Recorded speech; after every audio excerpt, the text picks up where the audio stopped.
Okay, let's talk about something that quietly shapes our world: exchange rates.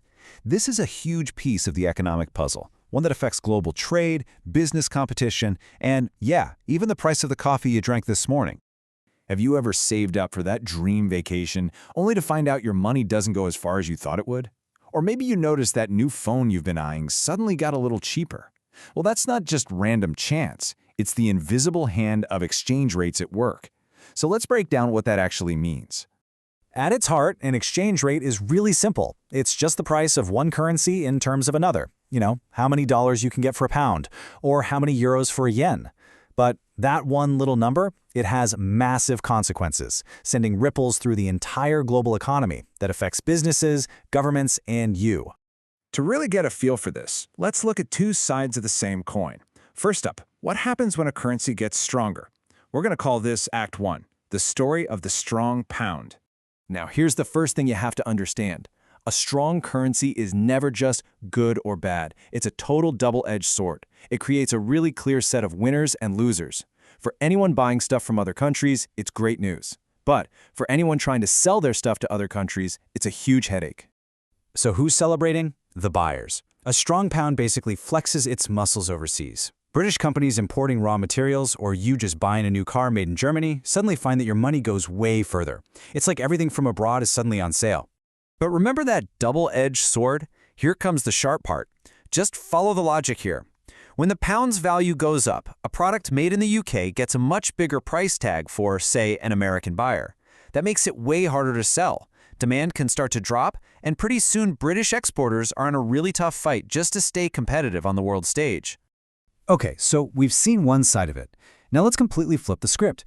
What happens when a currency's value goes the other way? Welcome to Act 2, the story of the weak pound. And you guessed it, we see the same kind of dynamic, just totally in reverse.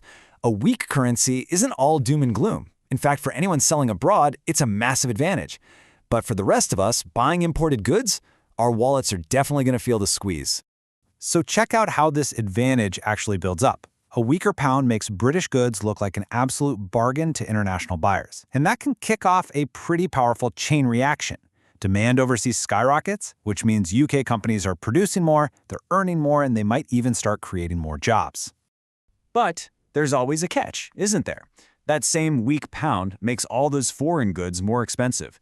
Businesses that rely on imported parts see their costs go up. And all of us, as consumers, see prices for those imported products climb, which can end up fueling inflation across the whole economy.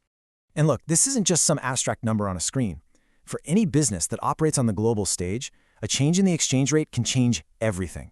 It forces them to rethink their costs, their pricing, their whole competitive strategy. I mean, their entire profitability hangs in the balance. So we've heard the two stories. Now let's zoom out a bit and bring it all together. Let's look at the ripple effect across the entire economy and get a really clear picture of the winners and the losers in both of these scenarios.